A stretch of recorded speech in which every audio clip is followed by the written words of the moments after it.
Bom sábado, igreja. Bom sábado, igreja.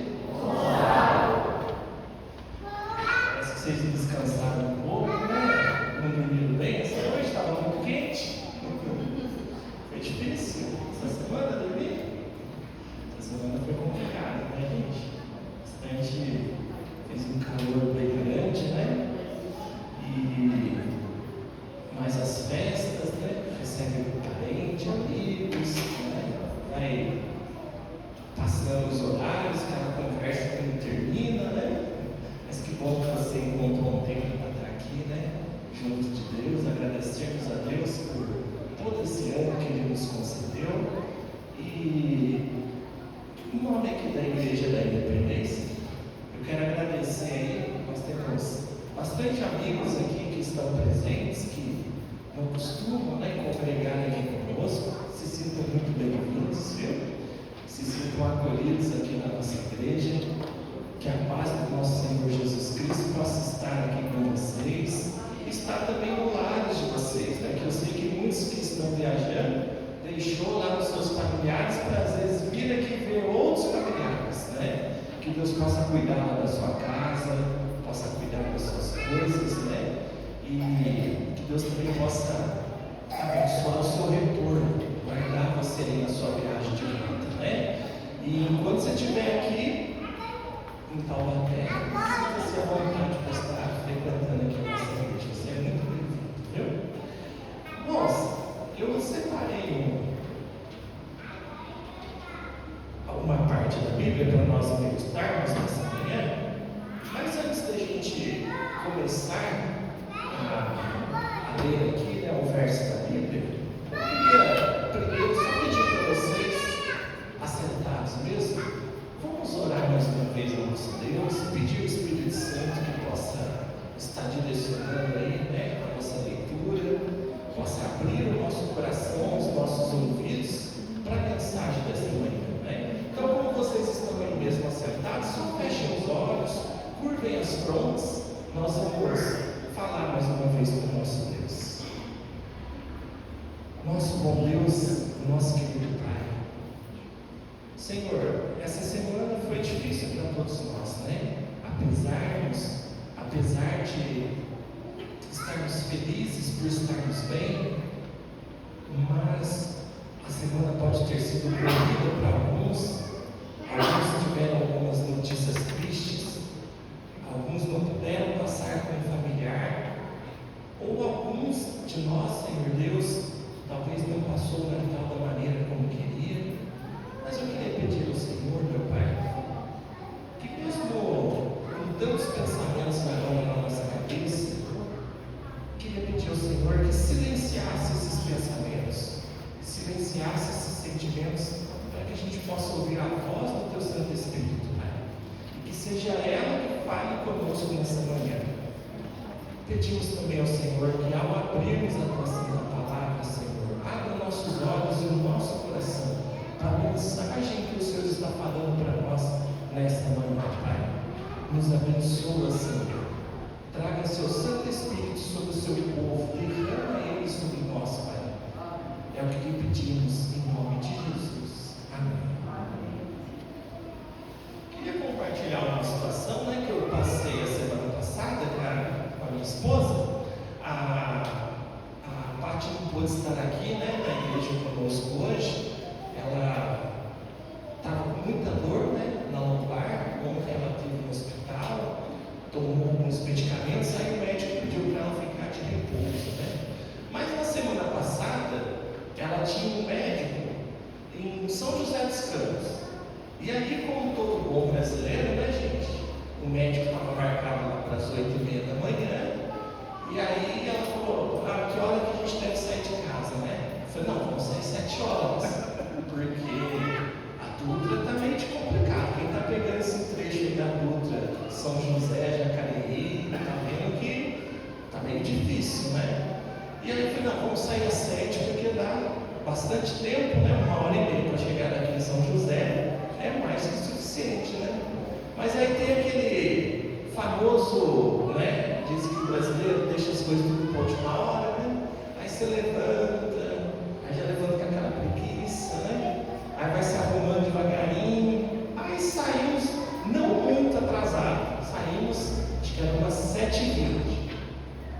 E aí, quando pegamos a Dutra, até Caçapava estava tudo bem, né? O problema foi de Caçapava para frente. Para quem não mora aqui na região, né? Nós temos uma cidade bem próxima aqui, São José dos Campos. E um pouco antes de São José, nós temos Caçapava e depois São José dos Campos, né? Quando fui chegando ali, irmãos, em São José, adivinha o jeito que estava, né? Tudo parado. E ali, então, chegamos ali em São José, acredito eu que devia ser umas 10 para as 8, mais ou menos. Daqui a pouquinho já dá 5 para as 8, 8 horas, 8 e 5, 8 e 10, 8 e 15, e praticamente no mesmo trecho ali parado, né? Aí, então, saímos da Dutra, pegamos ali a marginal da Dutra, andamos, né, devagar, mas conseguimos andar um trecho, mas aí depois tivemos que voltar para a Dutra novamente, né? E aí chegamos em São José, mas não chegamos no lugar onde era a consulta, né? Ainda tinha que achar o lugar. Aí tinha o GPS no celular, o GPS foi indicando o caminho, e aí então já estávamos passando um pouquinho do horário que deveríamos estar lá já na consulta, né, que estava agendada. E aí então chegamos até o local. E aí qual foi a outra dificuldade, né? A outra dificuldade foi que achar um lugar para estacionar o carro, né? Aí é que foi difícil, né? Não conhecia nada na cidade, não tinha lugar ali para colocar no lugar onde estávamos.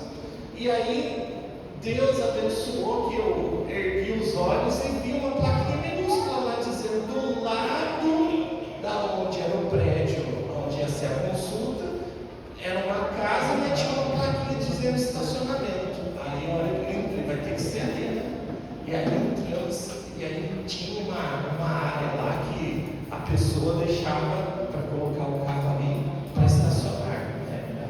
E aí então saímos rapidamente do carro, né? E aí, irmãos, era no 6º andar. E ali que está o fato, né? Minha esposa teve um problema, né? Imagina se tivéssemos que fazer o quê? Subir 6 andares de escada. Mas graças a Deus tinha uma coisa funcionando lá, tudo certinho, o elevador. E ali então entramos no elevador, colocamos lá 6º andar e apenas alguns segundos e a gente já estava lá no 6º andar e chegamos apenas com 8 minutos de atraso, né? Lá na consulta. Deu tudo certo, né? Mas aí eu fiquei pensando, né, irmãos? Eu falei, nossa, que coisa boa, né? Rapidamente subi 6 andares ali do prédio e já está no lugar onde a gente queria estar, né? Eu não sei, né? Quantos aqui já passaram por essa experiência? Eu já passei com uma pessoa da minha família que era bem mais velha, né? Ela não andava de elevador. Alguém já pegou uma pessoa assim? Mas não era porque tinha fobia de ficar no lugar fechado, né? Ela tinha o quê? Medo do elevador. E por que ela tinha medo do elevador? Gente, antigamente o elevador não era tão seguro como é seguro nos dias de hoje, né? Hoje, para vocês terem uma ideia, né? O elevador é considerado um dos meios de transporte mais seguros que existem. Pasmem, né, gente? Elevador é um meio de transporte e ele é um dos mais seguros, até mais seguro do que o avião, gente, que é considerado um dos mais seguros meios de transporte que a gente tem, né? E por que as pessoas antes tinham muito medo de andar de elevador? Porque aconteciam muitos acidentes e acidentes fatais, né? E isso, gente, foi sendo resolvido. Irmãos, uma coisa importante que o ser humano tem, o ser humano ele gosta de ter o quê? Segurança. Será que a gente pegaria um elevador, apesar de ser o meio mais rápido para você sair da onde você está aqui acompanhando com a gente, né? Apesar de ser o meio mais rápido de você sair da onde você está e chegar ali até o andar que você quer, se falasse para você que aquele elevador ele não está muito bom, você pegaria ele assim mesmo? Será que você entraria nesse elevador? E aí? E aí, igreja? E a participação de vocês? Se você chegasse, estivesse atrasado, né? Falasse assim, que tem que pegar o elevador, se fosse lá o 10º andar, e aí o porteiro dissesse para você, ó, o elevador não está muito bom, mas dá para pegar ele. Você arriscaria? Entraria nele? Não entraria, Dani?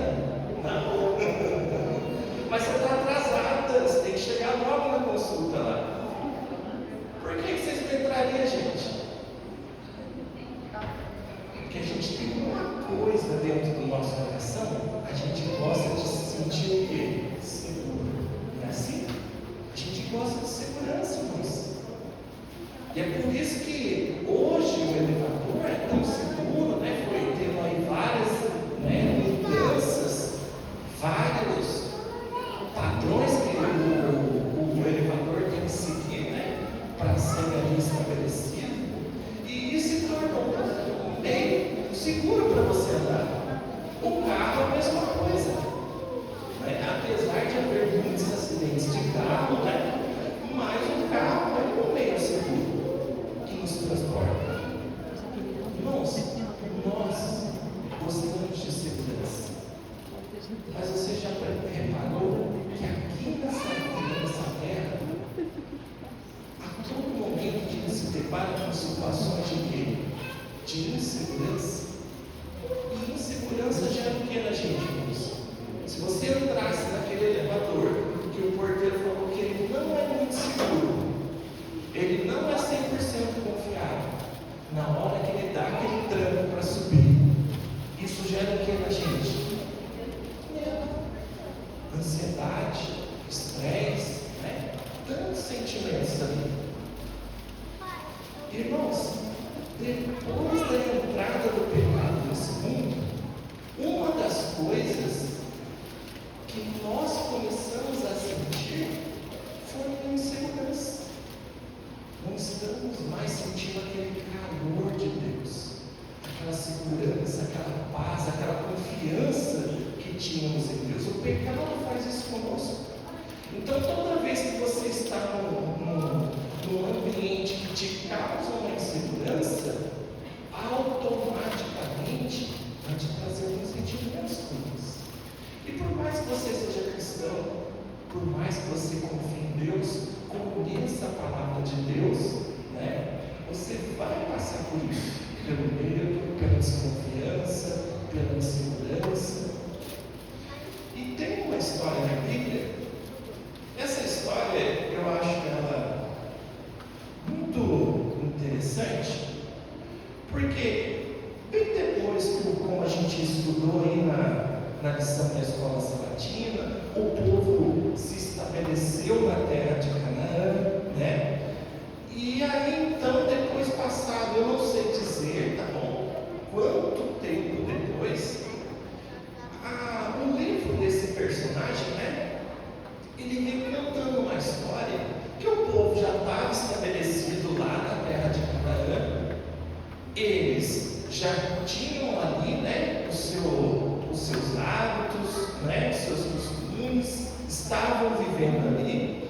Mas aí diz assim, irmãos, no livro de Ruth, logo depois do livro de Juízes, queria convidar você a abrir aí o livro de Ruth, capítulo 1. No livro de Ruth, irmãos, fica depois vai ter Josué, Juízes, e aí então já vem lá no Velho Testamento, o livro de Ruth. Mas é interessante que o livro fala ali da história de Ruth, mas ele não começa com o personagem principal, sendo Ruth. Quem é que é o personagem principal que entra no início do livro? Ruth ainda não está na história. Quem é que está na história aí? Vocês se lembram? Como é o nome do casal aí que vem descrevendo? Isso, Noemi e Elimelec, né? Quem era Noemi? Quem era esse casal? Irmãos, eles viviam ali no território de Israel, né? E ali o livro vem dizendo: nos dias em que julgavam os juízes, houve o quê? Houve fome na terra.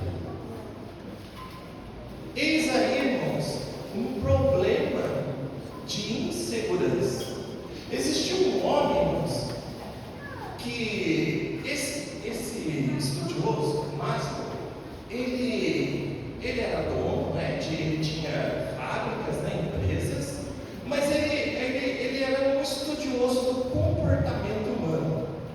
E aí então, irmãos, ele estudando o comportamento humano, ele começou a perceber uma coisa.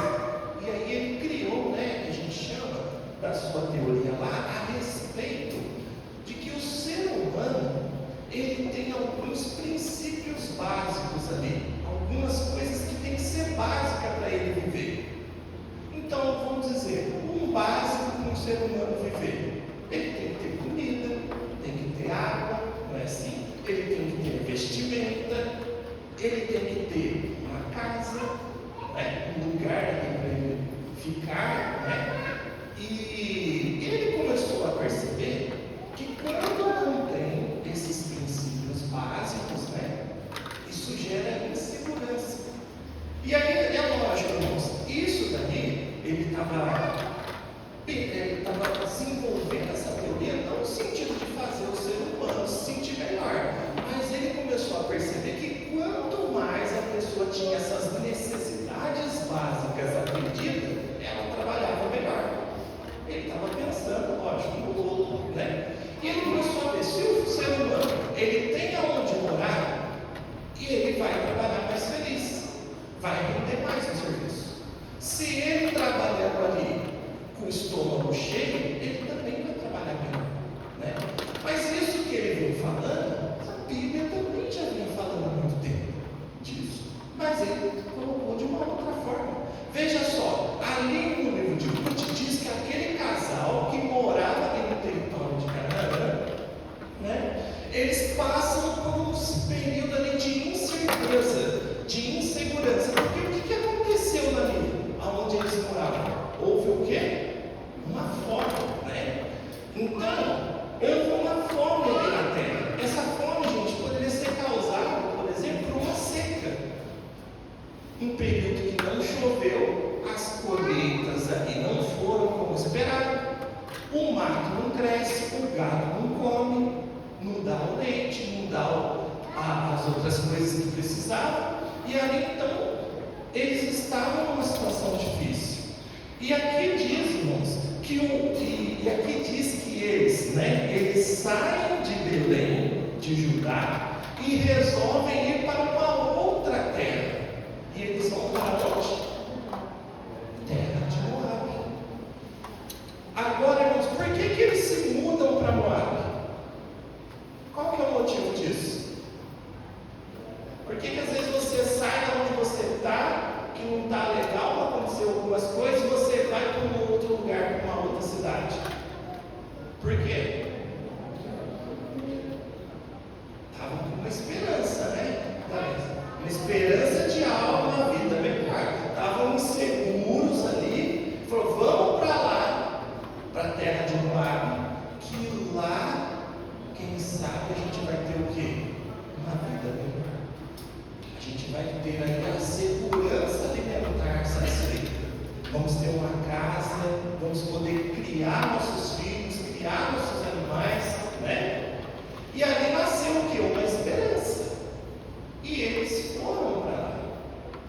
Irmãos, veja que desde a época bíblica a gente percebe que o ser humano, quando ele está numa situação de insegurança, ele tenta reverter isso, não é assim?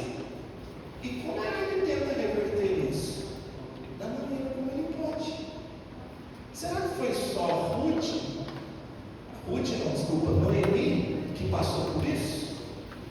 Não. A gente tem outros personagens. Lembram-se de Abraão? Abraão, ele estava lá na segurança dos seus parentes, na terra ali, né? E aí então, Deus faz um chamado para ele. Olha, Abraão, sai do meio da tua parentela e vai para um lugar onde eu vou te mostrar. Será que Abraão se sentiu seguro? Será que Abraão pensou, nossa, eu vou para lá porque vai ser melhor aqui? Será que em nenhum momento veio ali uma insegurança, um medo? Irmãos, Abraão foi pela fé. Por isso que ele é dado ali como o pai da fé.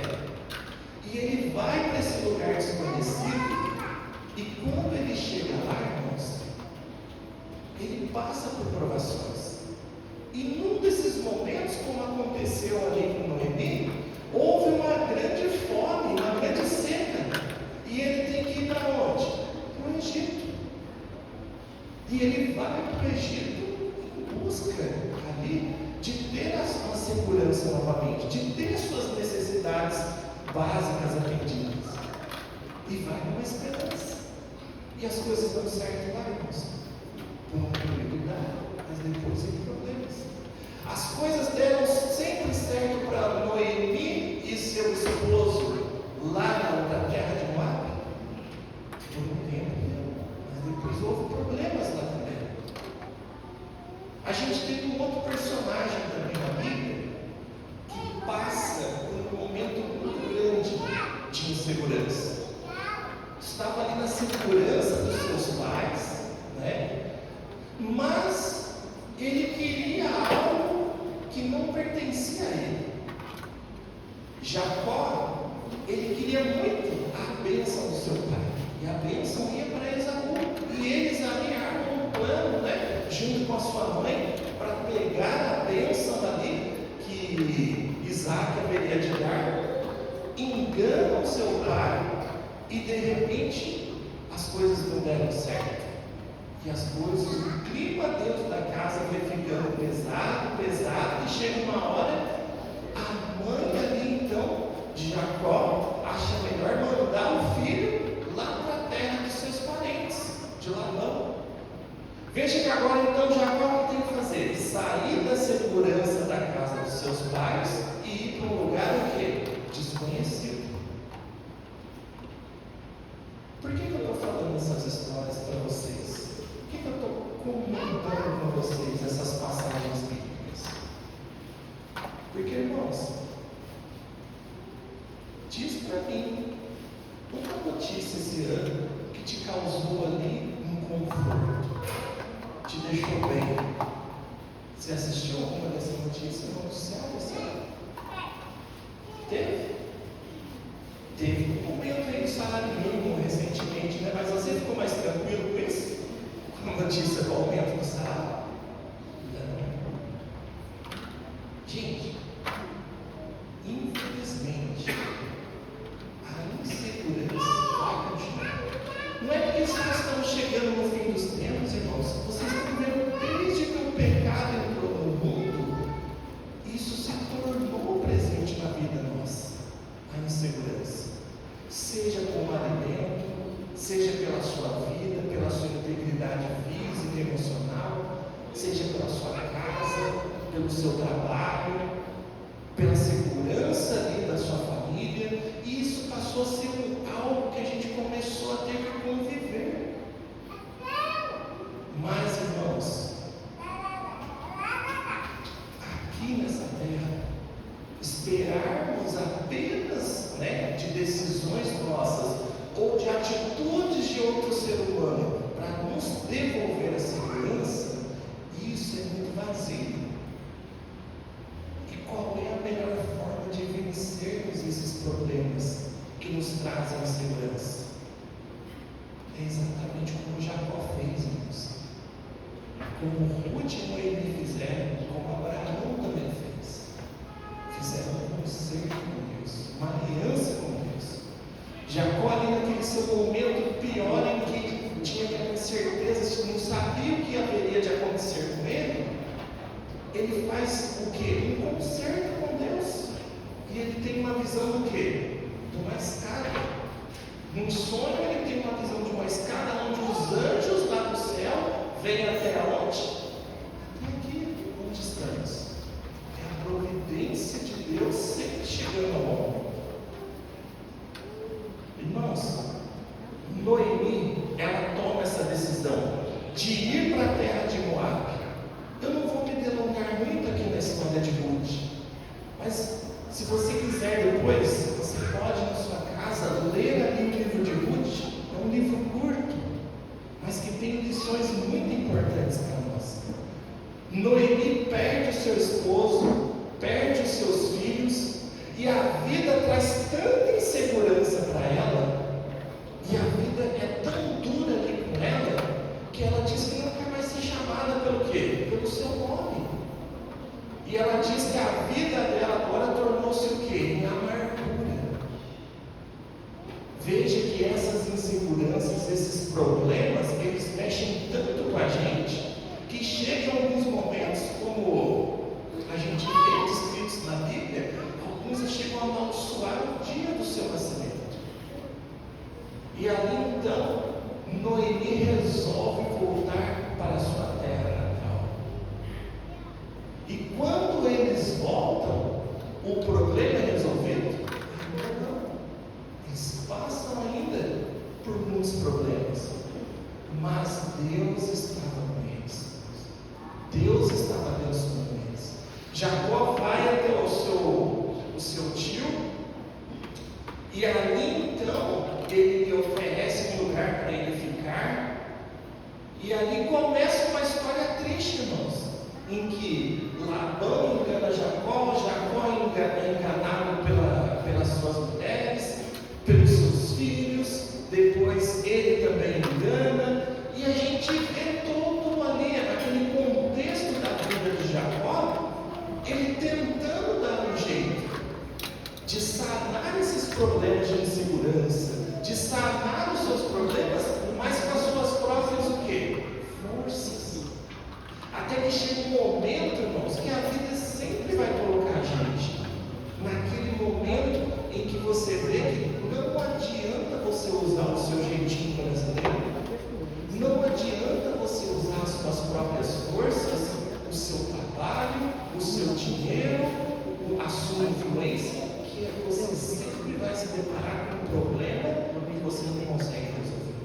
E qual era esse problema ali que Jacó estava enfrentando? Ele manda um servo ir até Esaú, e aí o servo vem com a notícia: olha, Esaú está te vindo ao seu encontro, ele está te esperando, mas com tantos homens armados para a guerra. Que recepção maravilhosa, né? Era o que ele merecia, irmãos, pelo que ele fez. Esaú guardava aquilo no coração. E agora, o que Jacó vê? Que ele não tem nada que ele possa fazer que possa mudar aquela situação. Até que ele tem ali um encontro com uma pessoa, uma luta. E ele luta com aquela pessoa. Não é assim que a Bíblia descreve? E nessa luta com aquele anjo do Senhor, o anjo do Senhor o quê? O abençoa.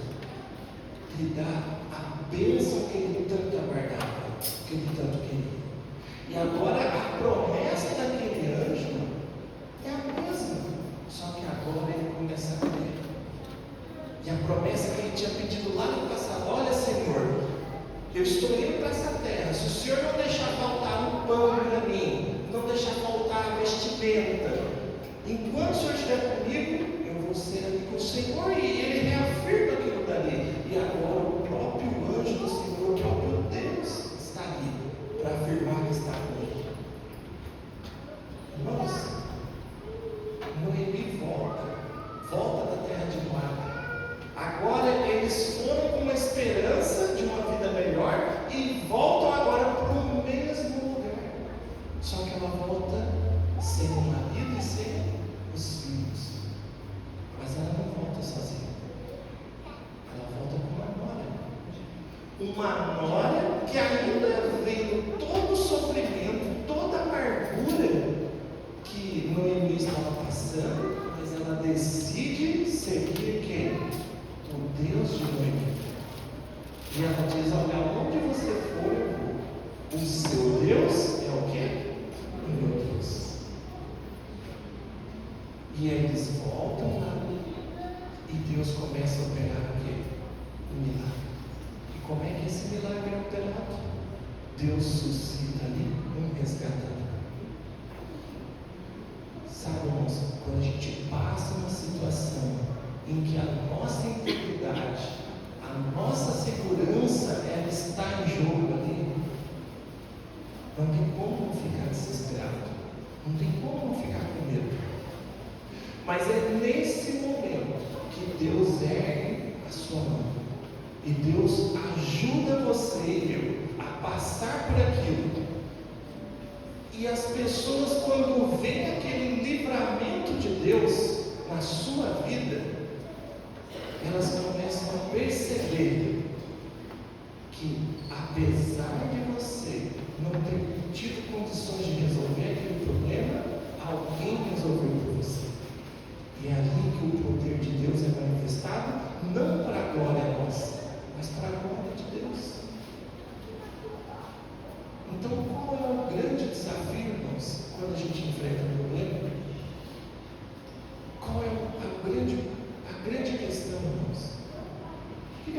vocês, aí agora, lá no livro de Mateus.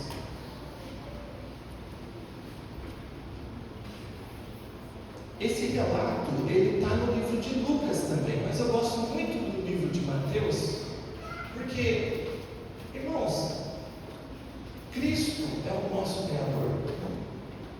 Eles sabiam ou não que depois da entrada no pecado iríamos passar por momentos difíceis nessa terra? Ele sabia. E ele foi acompanhando toda a luta e dor de cada um dos seus filhos ao longo das gerações. E quando ele vem a essa terra e ele começa o seu ministério, o livro de Mateus, ele relata ali que Cristo se reúne com os seus discípulos e uma grande multidão numa montanha ali, e faz o famoso Sermão da Montanha. E no Sermão da Montanha ele começa a dizer coisas práticas para nós vivermos melhor o quê? Aqui nessa terra. E aí ele começa a falar muitas coisas, mas eu acho que para a gente, o tema que a gente está falando, no capítulo 6 de Mateus, a partir do versículo 25, o nosso Senhor Jesus, ele vem dar a receita para nós passarmos por essas inseguranças sem nos desesperarmos, irmãos, sem deixar que o medo venha dominar a gente. E lá ele vem dizendo assim, a ansiosa solicitude pela vida. Mateus capítulo 6, verso 25. E aqui diz: por isso vos digo, não andeis ansiosos pela vossa vida, quanto ao que haveis de comer ou beber, nem pelo vosso corpo, quanto ao que haveis de vestir. Não é a vida mais do que o alimento, e o corpo mais do que as vestes? Observai as aves do céu, não semeiam, não colhem, nem ajuntam em celeiros, contudo vosso Pai Celeste a sustenta. Porventura, não valeis vós muito mais do que as aves? Qual de vós, por ansioso que esteja, pode acrescentar um côvado ao curso da sua vida? E por que andais ansiosos quanto ao vestuário? Considerai como crescem os lírios do campo, eles não trabalham nem fiam. Eu, contudo, vos afirmo que nem Salomão, em toda a sua glória, se vestiu como qualquer deles. Ora, se Deus veste assim a erva do campo, que hoje existe e amanhã é lançada no forno, quanto mais a vós outros, homens de pequena fé. Portanto, não vos inquieteis dizendo: que comeremos, que beberemos, ou com que nos vestiremos? Porque os gentios é que procuram todas estas coisas. Pois vosso Pai Celeste sabe que necessitais de todas elas. E aí, então, irmãos, ele nos dá um grande segredo para 2026, 2027, 2028 e assim até que Jesus volte. Olha só as palavras de Cristo nesse momento. O que ele diz no verso 33? Buscai, pois, em primeiro lugar o seu reino e a sua justiça, e todas essas coisas vos serão acrescentadas. Portanto, não vos inquieteis com os dias de amanhã, pois o amanhã trará os seus cuidados. Basta ao dia o seu próprio mal. O que Jesus está falando para mim e para vocês, irmãos? Nesse novo ano que nós vamos começar, Ele está dizendo: olha, não se preocupa, não se preocupa tanto, deixa eu agir, entrega nas minhas mãos, confia. Irmãos, eu sei que se você passa por um momento de insegurança, talvez você vai pensar assim: é fácil você falar isso, porque você não está passando o que eu estou passando. E realmente você está certo.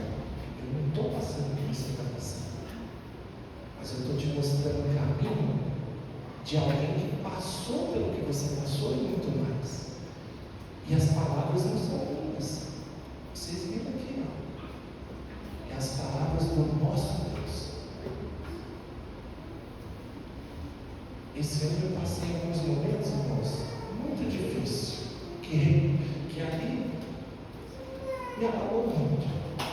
Precisei de muita confiança em Deus. Eu só havia passado algo parecido, irmãos, há muitos anos atrás.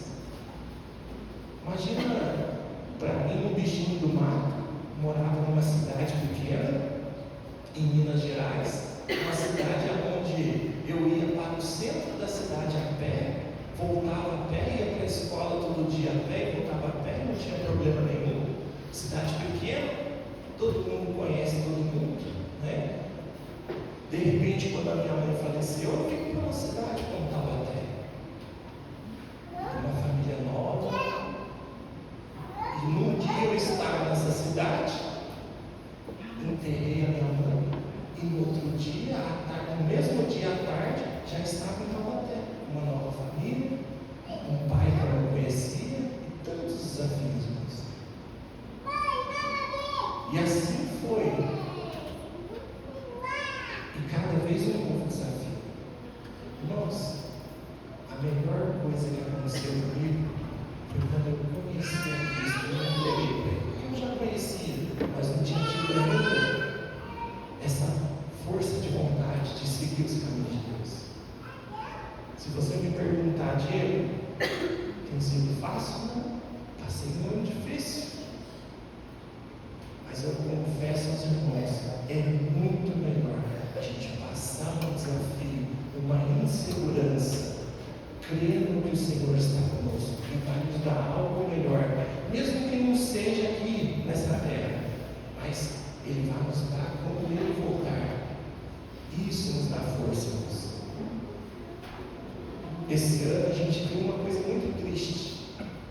Alguns perderam suas casas em enchentes, no vendavais, coisa que nós nunca tivemos aqui no Brasil. E se sua segurança está baseada na sua casa, no seu emprego, na sua saúde, na sua família, eu só queria dizer, irmãos, tome cuidado. Tome muito cuidado. Às vezes, Noemi achou que indo para uma terra nova, as coisas iam ser diferentes. Foram durante um tempo, mas os problemas vieram. Não é assim? A nossa segurança, irmãos, Deus está em Deus. Deus é a nossa segurança, o nosso refúgio e fortaleza, socorro e presente na angústia. Eu cresci ouvindo esses salmos, eu vou adorar esses salmos. E as minhas tias brincam que tudo que relatava para o meu avô de problema, ele citava esse salmo.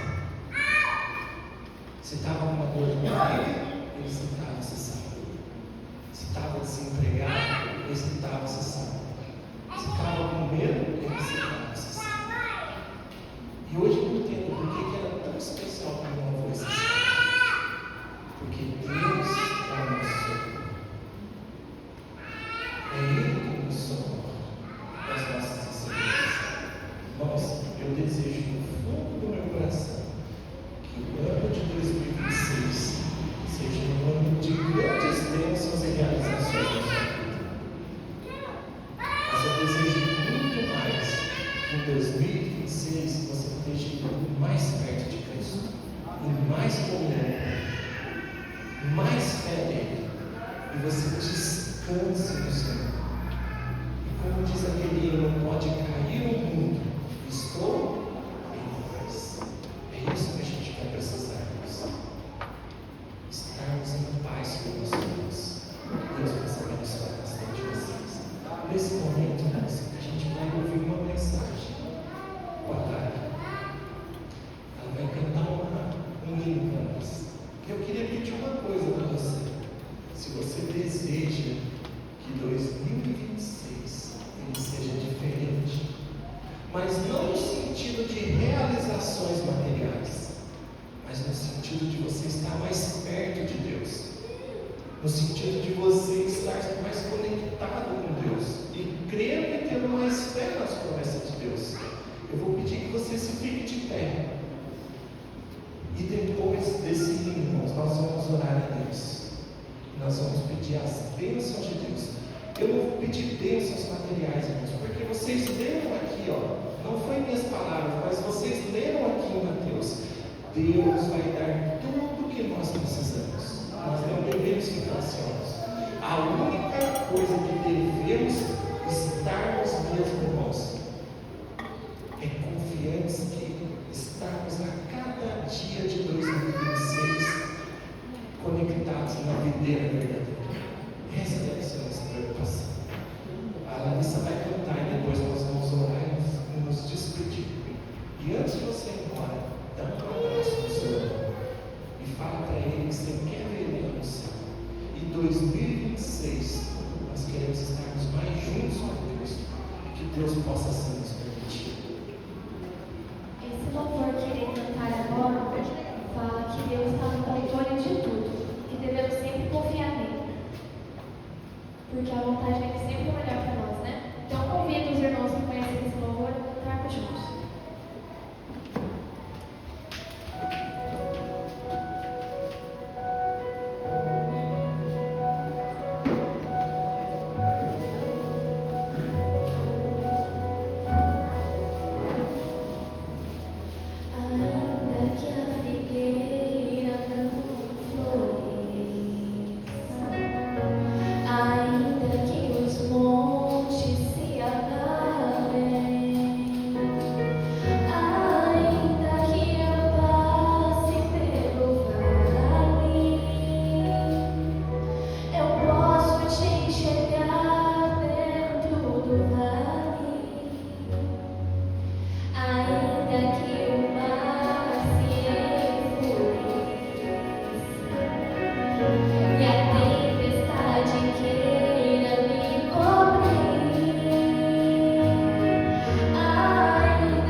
Senhor Deus, quando o Senhor esteve aqui nessa terra, houve uma cena relatada na Tua Palavra, Senhor, na qual após o Senhor passar ali no Monte da Transfiguração, quando o Senhor desceu no monte, Pai, o Senhor encontrou uma triste cena. Um pai estava desesperado, Senhor, porque o seu filho tinha um espírito imundo, Senhor, e já há muitos anos o atormentava. E os discípulos, apesar de andar contigo, Senhor, não conseguiram fazer nada, Pai. E o Senhor diz uma palavra, Pai, muito importante para nós nos dias de hoje. Homens de pequena fé. Somos assim, Senhor. Temos uma fé pequena. O Senhor às vezes abre o mar vermelho para nós, mas na primeira provação, Senhor, nos sentimos inseguros, Pai. Duvidamos. Mas aquele pai da história ali, daquele momento, Pai, ele diz algo muito importante para o Senhor. E ele fala: me ajude a ter fé. Senhor, nos ajude a ter fé no Senhor. A crer no que o Senhor disse em Mateus 6, Pai, no Sermão da Montanha. Ajuda-nos, Senhor, a procurarmos estarmos mais próximos de Ti no ano de 2026. A procurarmos estarmos, Senhor Deus, não confiante nas nossas forças, na nossa inteligência, no nosso trabalho, no nosso dinheiro, na nossa família, na nossa saúde, mas a confiarmos na Tua mão, Senhor. E seja a Tua mão poderosa que nos guie a cada dia desse novo ano, Pai. Dá-nos, Senhor Deus, momentos maravilhosos com a nossa família. Dá-nos, Senhor, as bênçãos que precisamos, físicas, espirituais, emocionais, materiais, mas dá-nos, acima de tudo, Senhor, uma porção dobrada do Teu Santo Espírito, porque a Tua palavra diz que é através do Teu Santo Espírito que nós vamos terminar essa obra que o Senhor nos confiou. Dá o Teu Santo Espírito à Tua igreja, é o que lhe pedimos nesse momento, em nome de Jesus. Amém, Senhor.